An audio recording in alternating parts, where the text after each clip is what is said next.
বেঙ্গল জুড়ে রেমালে তাণ্ডবে সোমবার বিকেলের পর বাতাসের তীব্রতা বেড়েছে, সঙ্গে বেড়েছে বৃষ্টির দাপটও। ফুলে ফেঁপে উঠছে নদীর জল। বৃষ্টি আর বাতাসের গতিবেগ এক হয়ে জলোচ্ছ্বাসের সৃষ্টি হচ্ছে প্লাবন এবং সুন্দরবনের 10 থেকে 12 ফুট উচ্চতায় জলোচ্ছ্বাসে দেখা দিয়েছে।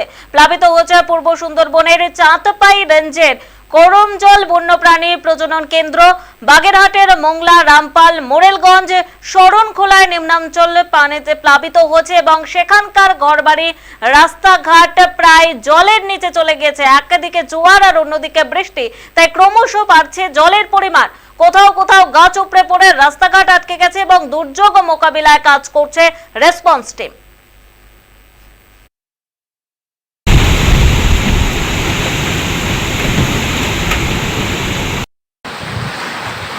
এই সুন্দরবনের গাছপালাগুলো তাকে মানে বাধা দিয়ে তার গতিগুলো একেবারে সম্পূর্ণ ছোটো করে রাখছে। যেমন আমি একটু আগে সুন্দরবনের একেবারে নদীর পাড়ে যখন ছিলাম, নদীর পাড়ে আমি দাঁড়াতেই পারতেছিলাম না, খুব দূর অবস্থাটা আপনারা নিচে ভিডিওতে দেখতে পাচ্ছেন। পরবর্তীতে আমি ভিতরে আসলাম, তখন মনেই হচ্ছিল না যে আসলে ঝড় হচ্ছে। মানে এতটুকু জায়গার ভিতর গাছে কীভাবে এত মানে বাধা দেয়, এবং এইটা আমি বুঝতে পারি সুন্দরবন এত বড় একটা সুন্দরবনে যখন বাধা দেয় তখন জলের যে মূল গতি সে নষ্ট হয়ে যায়। তো আমরা জানা মতো আমি এই বছর কিন্তু করমজল আছে প্রায় 14 বছর। এই 14 বছরে কিন্তু আসলে কখনো এত পরিমাণ পানি হয়নি, প্রচুর পানি হয়েছে, যা সাধারণ আছে প্রায় 5-6 ফুট বেশি হবে। আর আমাদের এখানে যে বন্যপ্রাণীগুলো আছে এগুলো সম্পর্কে আমার যতটুকু ধারণা আছে কোনো ক্ষয়ক্ষতি হয়নি।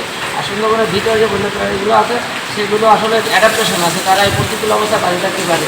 তারপরেও আমাদের এখানে বেশ কিছু টিলা করে দেওয়া হয়েছে, যেসব টিলার উপরে দুর্যোগ অবস্থায় যারা বেশি থাকতে পারে হলে বাচ্চা করে